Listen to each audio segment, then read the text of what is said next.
তা ওখানে তো কথাবার্তা যখন হচ্ছিল আপনি তো চুপচাপ বসেছিলেন দেখলাম, তা আমাকে আপনার কি পছন্দ? হ্যাঁ, পছন্দ হয়েছে। তো কোনো সমস্যা নেই তো আমাকে বিয়ে করতে? আচ্ছা, তো আপনার সম্বন্ধে কিছু বলুন শুনি। এমনি এমনি নাচ গান এসব জানেন? ওখানে তো আমি জিজ্ঞেস করলাম না। নাচটা জানি না, গান জানি। আচ্ছা আচ্ছা, আমি কিন্তু গান জানি না। अच्छा। ঠিক আছে। শুনলাম আপনি তো ইউএসএ তে থাকেন, হুম, তো ওখানে কি করেন?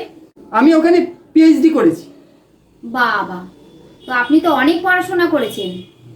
হ্যাঁ, আপনি তাহলে ইউএসএ তে কোথায় থাকেন?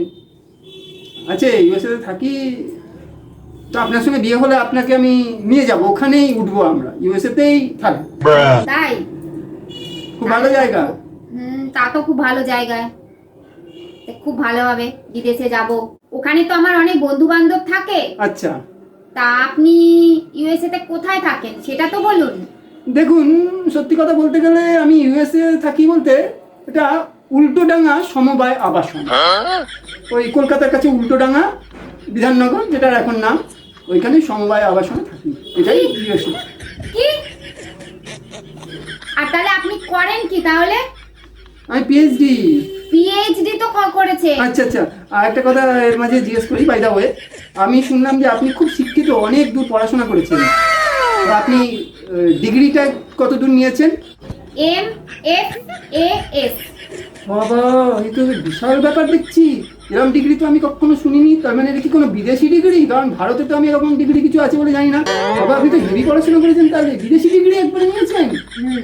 ও, এবার আপনি বলুন, বলুন কি জানেন? আপনি কি করেন? আমি পিএইচডি। আরে পিএইচডি তো করেছেন, হ্যাঁ। কিন্তু করেনটা কি? পিএইচডি ওই তো পিএইচডি বলতে পিৎজা হোম ডেলিভারি। আমি বাড়ি বাড়ি পিৎজা সাপ্লাইয়ের কাজ করি, বুঝলেন? বাবা, ও বাবা, এ তুমি কাকে নিয়ে এসেছো? ঠিক আছে ঠিক আছে ঠিক আছে, দাঁড়ান দাঁড়ান, আমি বাবাকে পরে বিয়ে করবো রাখবেন না। পরে রাখবেন। আপনি আমাকে বলুন যে MFAS ডিগ্রিটা, এইটা মানে কি পড়াশোনা করেছেন? এটার মানেটা কি? এটার মানে হুম, শুনবে? হ্যাঁ মাধ্যমিক হ্যাঁ ফেল হ্যাঁ ইন হ্যাঁ। All subject. হুম, কি হলো কি হলো কি হলো? বাবা, ওখানে